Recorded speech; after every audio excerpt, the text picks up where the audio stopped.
Alors l'histoire date du 16 janvier 2013. Nous sommes un mercredi matin et une prise d'otage massive sur le site gazier d'In Amenas à Tigantorin, très précisément. Ce site gazier est censé être protégé et censé avoir été renforcé par, on va dire, un contexte politique un peu compliqué déjà à ce moment-là.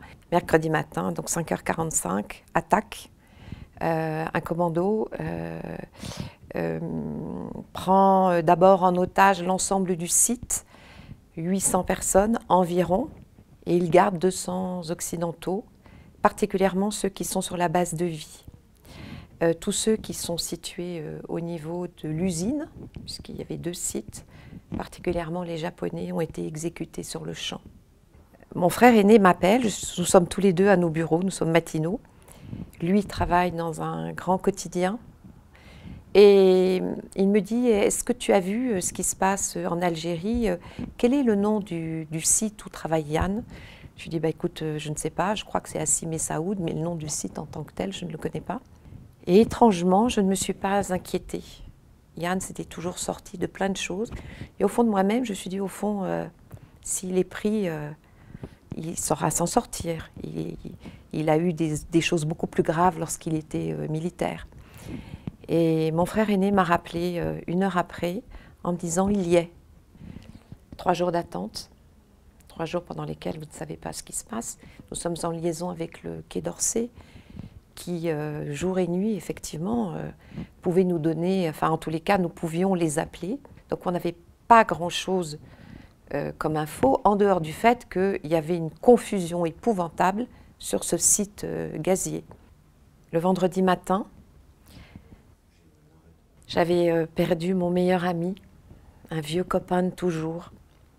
Et il était enterré le vendredi matin, et envers et contre tout, j'ai voulu aller à cet enterrement. Et quand je suis sortie de l'église, j'ai eu un premier appel du Quai d'Orsay. J'étais dans la rue. Et il m'a dit, Marie-Claude, j'ai une mauvaise nouvelle. C'est vrai que d'apprendre ça dans la rue, c'est rude. Quelque part, je m'y étais préparée. Je pense qu'on s'y était tous préparés, mais c'est rude. Étrangement, ça a été mon premier réflexe. J'ai tout de suite appelé le Quai d'Orsay en leur disant, je veux aller là-bas, avec le plus jeune de mes frères et un des fils de Yann. Nous sommes partis. Un voyage difficile. On prend un avion, petit matin, avec des diplomates français. Nous arrivons à Alger. Vous avez en même temps des délégations étrangères qui arrivent pour récupérer les corps de leurs propres ressortissants. Puis on nous fait attendre pendant des heures. Et puis on me dit que c'est pas possible. Je ne peux pas aller le reconnaître. Et puis finalement, l'ambassadeur, enfin l'ambassade et le consul qui étaient là, nous ont emmenés et nous sommes arrivés dans un endroit totalement sinistre et lugubre, où là, mon petit frère a utilisé une expression, il a dit on se croyait dans un épisode d'NCIS.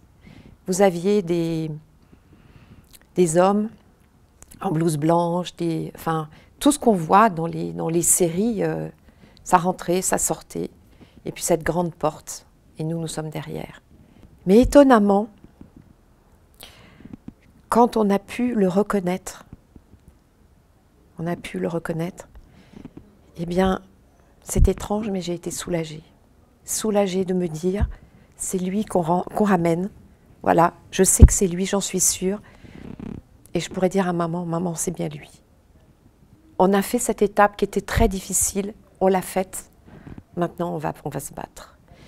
Et j'étais persuadée que rentrer en France, la justice allait se mettre en route, que finalement on aurait des réponses à nos questions, qu'on saurait la vérité, et en réalité rien de tout ça. Rien. En France, quand il y a eu les attentats de 2015, à Nice par exemple, beaucoup d'étrangers ont été touchés. Beaucoup. Eh bien, chaque fois que les familles arrivaient en France, elles étaient accueillies par les autorités, elles étaient accompagnées, prises en charge par des psychologues. Mais nous, vous croyez qu'il s'est passé quelque chose? Pas un représentant de cette société ne nous attendait à notre arrivée à Alger. Pas un représentant n'était au départ du corps de mon frère, qui a sauvé, on estime aujourd'hui, à peu près 200 personnes. Lui, il serait à côté de moi et me dirait « Arrête, c'est mon job ». Oui, je sais qu'il était formaté pour ça, qu'il a fait son job jusqu'au bout. Mais franchement, pour sa mémoire, quel mépris, quel mépris. En France, on ne traite pas les victimes comme ça. Tout n'est pas parfait. Mais pour voir de l'intérieur, maintenant, je peux vous dire qu'on ne traite pas les victimes de cette façon. Et vous pouvez parler avec plein d'autres victimes de l'étranger, elles vous raconteront toutes la même chose. Je pense que cette histoire est la colonne vertébrale de mon engagement. D'abord, je pense que c'était une façon de ne pas sombrer. 2015 est arrivé, très vite derrière. Ça a été un choc. J'ai participé à l'accueil des familles.